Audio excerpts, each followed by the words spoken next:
বন্যা পরিস্থিতির আরো খবর জানতে যুক্ত হব আমাদের সহকর্মীদের সাথে। প্রথমেই যাব জামালপুরে মামুনের কাছে। মামুন, জামালপুরের বন্যা পরিস্থিতির কি অবস্থা দেখছেন আর দুর্গতদের কি অবস্থা? ধন্যবাদ আপনাকে। জামালপুরের বন্যা পরিস্থিতি অনেকটা উন্নতির পথে। প্রায় 12 দিন পানিবন্দী অবস্থায় ছিল প্রায় বন্যা জেলার 6টি উপজেলা। এখনও পর্যন্ত 40টি ইউনিয়ন কিন্তু পানিতে নিমজ্জিত আছে। প্রায় 8,000 হেক্টর ফসলি জমি পানিতে তলিয়ে গেছে। এখানে যদি বলি পাটের কিন্তু একটা ব্যাপক অংশ কিন্তু পানিতে তলিয়ে গেছে ফসল, এবং বিভিন্ন শাকসবজি কিন্তু এই বিস্তীর্ণ চর এলাকায় কিন্তু শাকসবজি উৎপাদন হইতো। এগুলো একটা বিরাট ক্ষতির সম্মুখীন হয়েছেন কৃষকেরা। আর যদি বলি শিশু খাদ্য এবং গো খাদ্যের কিন্তু একটা সংকট দেখা দিয়েছে। আমরা জেলা প্রাণী সম্পদ কর্মকর্তার সঙ্গে কথা বলেছি, তারা বলছে যে 2700 জনকে তারা কিছু গোখাদ্য বিতরণ করেছে। আমি এখন চলে যাব সিরাজগঞ্জের সাইমের কাছে, যে সিরাজগঞ্জের কি অবস্থা বন্যার। নতুন এক্সপেল এর নতুন ফর্মুলা আরপিএম এর ডুয়েল অ্যাকশনে ঘরের মশা বাঁচবে না, বাইরের মশা আসবে না। তানভীর, ধন্যবাদ। সিরাজগঞ্জে কিন্তু যমুনা নদীর পানি কমলে এখনও বিপদ সীমার কিন্তু 35 সেন্টিমিটার উপর দিয়ে প্রবাহিত হচ্ছে। এ কারণে কিন্তু দেখতেই পাচ্ছেন যে নিম্ন অঞ্চল এবং চরাঞ্চল যে রয়েছে সেগুলো কিন্তু পানিবন্দী রয়েছে। এই সমস্ত মানুষ কিন্তু চরম বিপাকের মধ্যে রয়েছে। শুধু এই আমি যে স্থানটিতে রয়েছে বাইতারা, এখানে নয়, সিরাজগঞ্জ 34টি ইউনিয়নের মানুষ কিন্তু এরকম পানিবন্দী অবস্থায় দুর্বিষহ জীবনযাপন করছে। দীর্ঘ 15 দিন যাবৎ পানিবন্দী থাকা অবস্থায় তাদের কাজকর্ম নিয়ে খাদ্য সংকট এবং বিশুদ্ধ পানির সংকট দেখা দিয়েছে।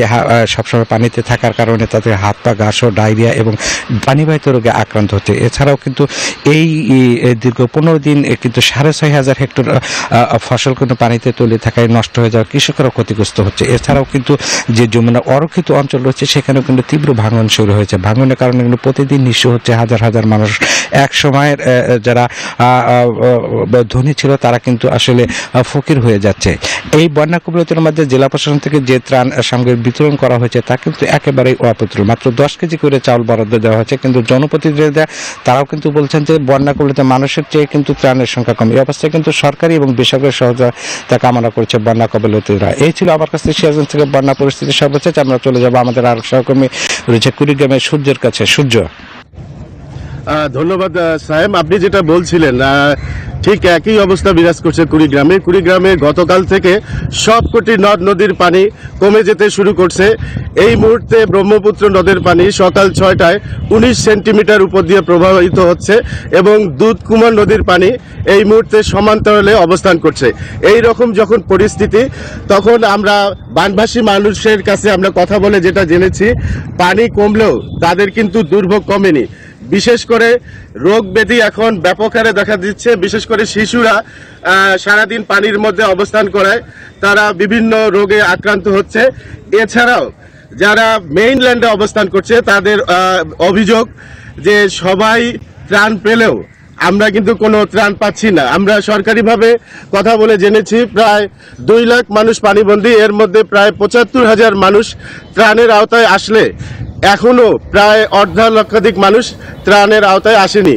তারা ত্রাণের জন্য হাহাকার করছে। এই ছিল আমার কাছে সর্বশেষ। ফিরে যাচ্ছি স্টুডিওতে। মাহমুদ, আপনার কাছে।